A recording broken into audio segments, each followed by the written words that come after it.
Welcome to the CastOFF. This is the #1 recasting show on the internet where two contestants compete by recasting your favorite actors in movies you love. I'm your host, Craig Price, and tonight we have got two great contestants recasting an iconic film. Let's get right to them because we want to meet everybody here. It's been a while, but we have Liz Serna and Troy Mangum. From Nerdy Bitches, we've got Liz Serna. How you guys doing? Doing great. We're doing good. So, Liz, you've had some things going on, and Nerdy Bitches is kind of off and on. So, what's been going on more with the Nerdy Bitches than off? What was TikTok? You guys have been. What have you guys been talking about on the last few episodes? I know they've been kind of far and few between, but yeah, we've taken a little bit of a hiatus. Our last few episodes, we have been still continuing with my birthday month from September of our Gootember. Oh God, so we have been. Is it still Gutenberg month? Oh yeah, Steve Gutenberg movies. So we've done 4 of those, and I've got 1 more of those that needs to go out, hopefully this week or next. Okay. And then hopefully once you guys get back from your trip, we will be able to get back to things. So. Well, since this is being recorded in advance, we're back from our trip, and we've been back for a while. It's July. Amazing. So yeah. It was great. I'm assuming. Yeah. I'm assuming I lived through it. You never know. It was Alaska. Speaking of Alaska, someone who looks like an ice road trucker. Hey, it's Troy Mangum. How are you, sir? I'm doing well, thank you. Now, unlike almost everybody else who comes on this podcast, with a few exceptions, you have nothing to promote. I just am here for the love of the game. You are from the great clan of Mangum in the Utah Valley. Yes.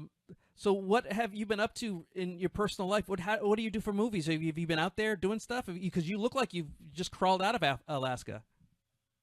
Well, that's my winter job is I go up to Alaska, cut some timber, do the ice road trucking, and then I come back the summer and I work at a hospital. So that's pretty much where I've been for the last 3 years. Well, what do you do at the hospital? I work at a psychiatric hospital. Oh, well. I'm one of the behaviorists. We appreciate all you do because that is a very important job. So I was going to make fun of you for a second, and then I'm like, oh, no, that's actually nice. That's very good. See, you tricked me into doing something of value. I thought you were just one of these wastes. But no. Yeah, I got that Uno reverse card. I'm like, boom. Well, let's get on to the rules and to the show. It is quite simple that the rules are I'm going to put up a famous actor in a role, and you are going to give me a replacement actor. We have 3 judges, and they have picked the best choice, and whoever gets that best choice gets 1 point. I'm also playing along, and if you happen to get the same selection as me, that is 1 point. But also, quite often, my selection is the best choice, and that's 2 points. So if you start falling behind, a good way to do it is to sync up with my mind, which I do not recommend in any capacity. Person with the most points wins. If there's a tie, we'll go to the double feature to win.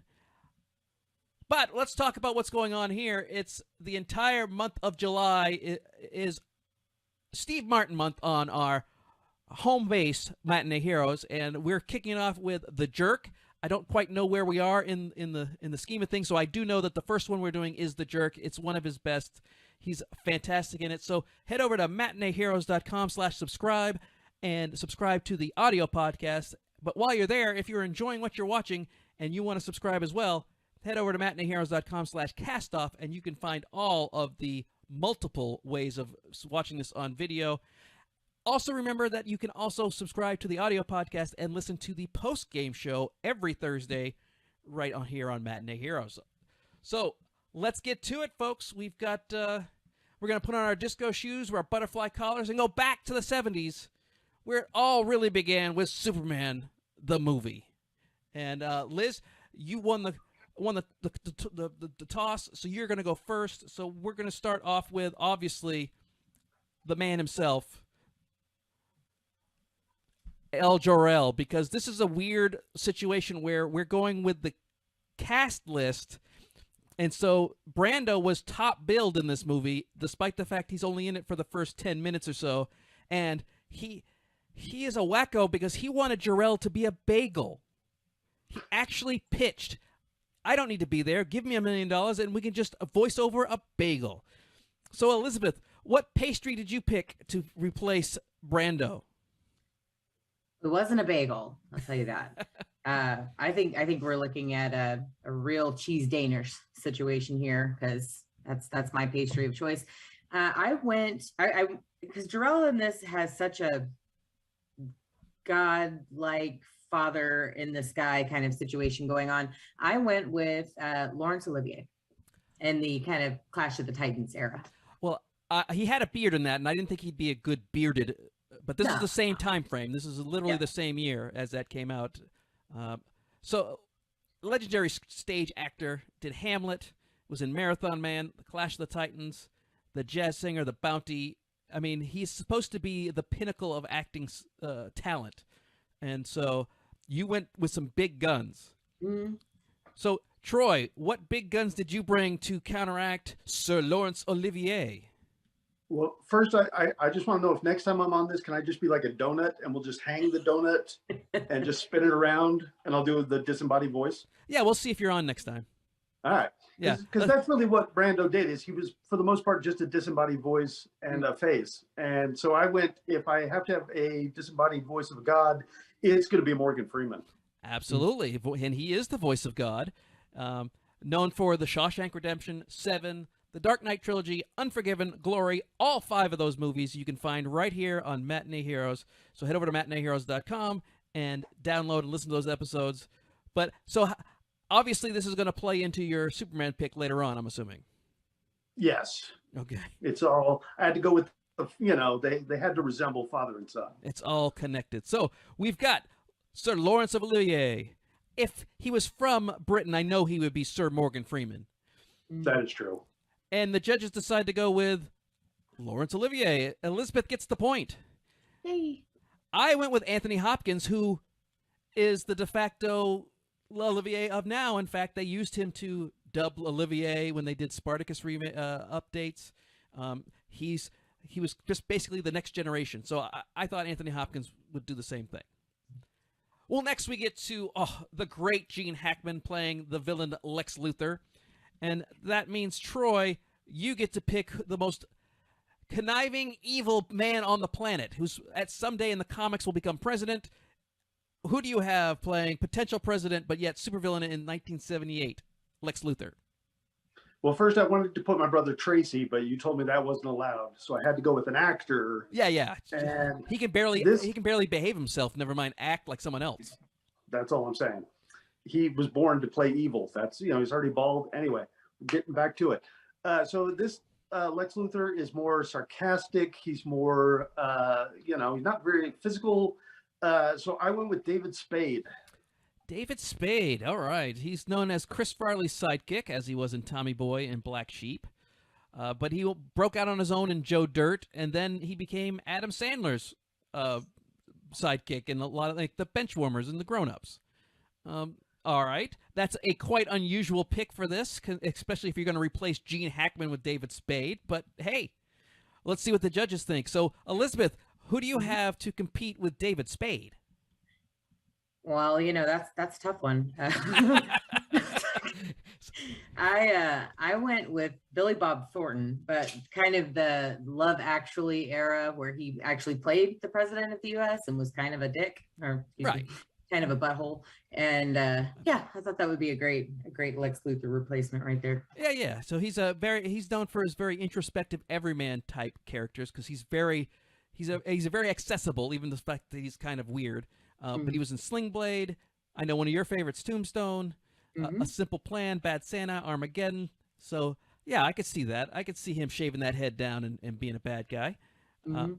We've got David Spade, Billy Bob Thornton. The judges took absolutely no time to take Billy Bob Thornton. And I even called him Davis Spade in this, so I've got that's how lackadaisical I was in typing that one in.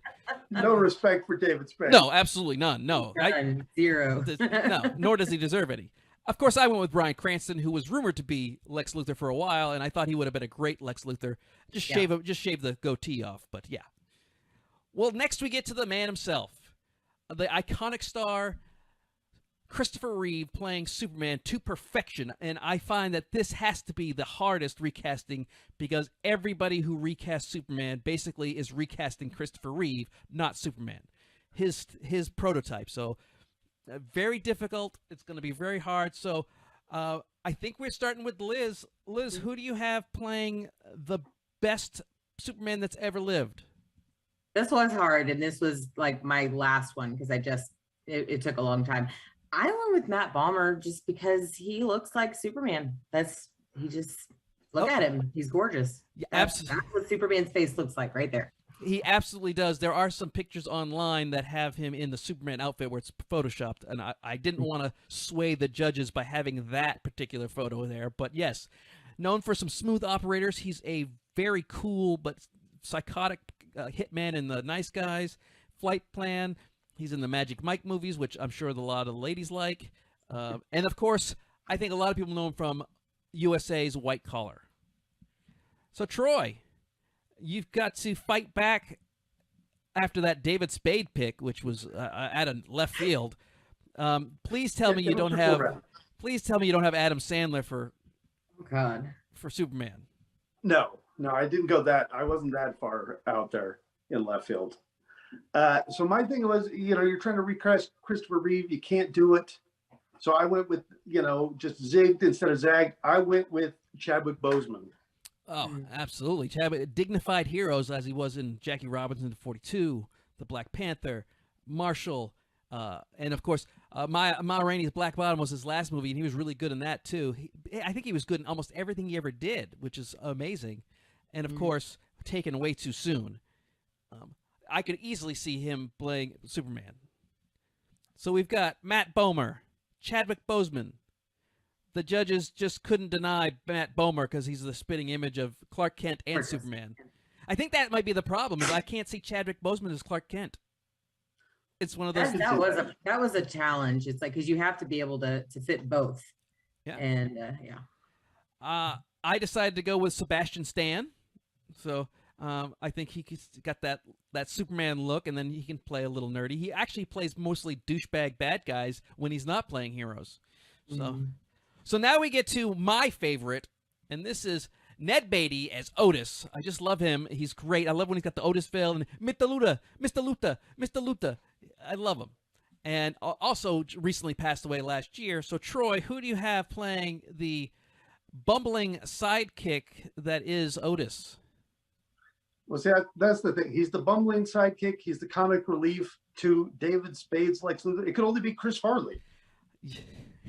They had to go together.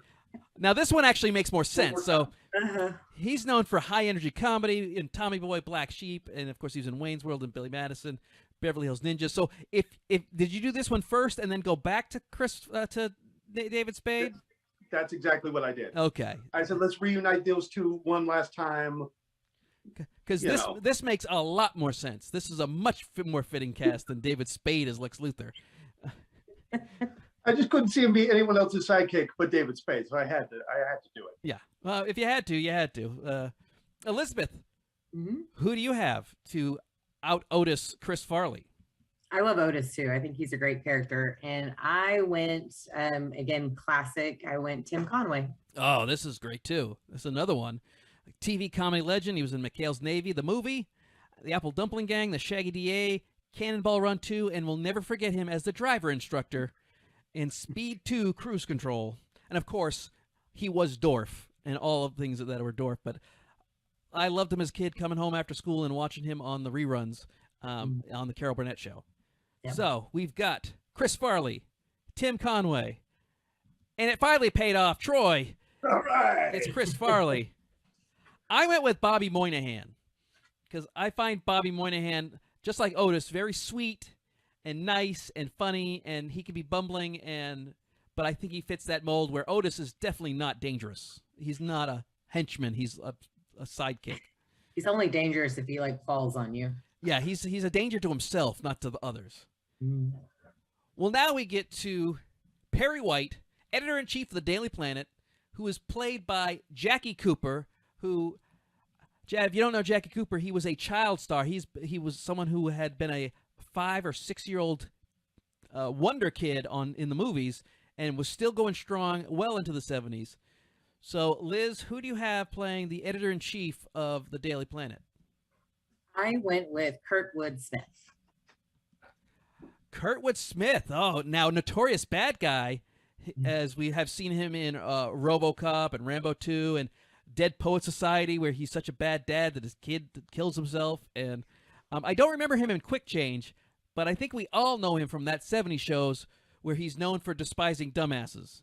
Yep, he is a good, and that's the thing. Perry White's got that thing, but he's not super angry, but he definitely, you know, yells at people. Oh yeah, he's a yeller. He's definitely a yeller. He is a non-comedic J. Jonah Jameson. When J. Jonah Jameson screams, he's hilarious and funny to make. But when Perry White yells, it's something's wrong. Mm-hmm. Troy, who do you have playing the editor-in-chief? Well, see, I needed an editor who could both keep, Lois and Clark in line, but also inspire them in the Daily Planet. So I went with Tom Hanks. Oh, interesting. America's dad. We have two dads. One of the probably the worst dad on television, Kurtwood Smith, and Tom Hanks, America's dad from Saving Private Ryan, A League of Their Own, Apollo 13, Road to Perdition, Catch Me If You Can. Once again, you have hit I guess this is the Pinella. I don't know what 5 in a row would be, but all 5 of those are episodes we've done here at Matinee Heroes. So again, head over to matineeheroes.com and listen to the archives, and those are all great ones, especially the Saving Private Ryan is one of my favorites. But yeah, Tommy Hanks, one of my favorites. So we've got Kurtwood Smith, Tom Hanks, and of course you have to go with Kurtwood Smith because Tom Hanks is just too nice, I think. So Elizabeth, you are in a strong command because as we look at it now, there are still 4 points on the board. Actually, there's still 5 points on the board until I say Tom Wilkinson. Now there's only 4 points on the board. I just think Tom Wilkinson, we've been doing a lot of movies with him in it. Eternal Sunshine of the Spotless Mind, and he was in Michael Clayton, and he just reminds me of a guy who is in charge and is going to be editor-in-chief because that's authority. You want someone with some authority. Well, now we get to Pa Kent, Jonathan Kent, played by the great Glenn Ford. And here's the situation, Troy. Yeah. There's 4 points on the board. You'll need to get at least one of them to keep going to the next round. Just to be eliminated, to stop to being eliminated. So that means we're going to start with you, Troy. Who do you have playing Pa Kent? Fingers crossed on this one. Fingers are crossed because Pa Kent is the moral compass to Superman. He's the antithesis of Jor-El, who, he teaches Superman how to be human. And the only person I could see to do that is Robert Redford. Robert Redford, the ultimate movie star. Absolutely. He was in Sneakers. We loved it when he showed up in Captain America, Winter Soldier. All of a sudden, I think he gave the MCU some major credibility by appearing in those, especially since he's not really acting a lot right nowadays. The Natural, The Sting, and Indecent Proposal. So, Liz, you're in the driver's seat. You don't really have to win these points. You just kind of have to slow him down a little bit. So who do you have to compete with Robert Redford? Oh, that's tough. It is. I like my Kents older. They kind of go back and forth between the different movies and whether they're young or old, but I like the good older Kent family. And I went with James Garner and kind of the 2000s though. So like older Space Cowboys. Well, I liked him in Space Cowboys. I feel like he's a little too old in Space Cowboys. So this picture, I got him when he was in his 50s and 60s, so he'd be a real Pa Kent. Plus, he's actually in the same position as the picture I have for Pa Kent. So James Garner, known for his roguish good looks. I mean, from the moment we saw him in that turtleneck in The Great Escape until we see him in Space Cowboys, he's just a good-looking guy who makes you feel like he is going to be good to you. We saw him in Victor Victoria, Tank, Maverick, and Space Cowboys. All right, here we go. So we have Robert Redford. We have James Garner. Troy, it doesn't really matter who I pick. You have to get this one first. And unfortunately, James Garner for the win. Elizabeth, you are today's winner. But before we get to today's thought, I do want to remind folks that we need subscribers for the YouTube channel. Head over to matineeheroes.com/castoff, and you'll find links to the YouTube there. We definitely need subscribers. And while you're there, go to matineeheroes.com/store. And we need people to buy new CastOFF shirts. I got a couple CastOFF shirts ready to go. And, of course, if you want to be on the show, you can apply. Go to matineeheroes.com/castoff/application because that's we've had people in the past who have done that. So, Liz, you are today's winner. You get to finish off the show with a final thought. My final thought is that this movie does not hold up well. I mean, it's a good movie. Oh my God! No. Listen, like the girl gets slapped across the face because Superman saves your cat out of the tree. There are dead people everywhere. Like they're going to like sexually harass the girl who's laying on the ground. I'm just saying, there's some things that would be problematic in today's society. However, I still love this movie. It's fantastic. Good grief, man. I gotta look at it from a nerdy bitch's perspective. I didn't realize it was that. I mean, I understand they treated the lady very badly. Not Lois, but I can't remember her name. Tessmacher? Yes, Miss Tessmacher. But I didn't realize it was that bad. Good grief. It was a little, but again, I do love this movie. It's definitely a classic, and Paul made me watch the director's cut. Well, that's the one to watch. But it was special thanks to additional judges, Alan Cerny and Blake Castleman.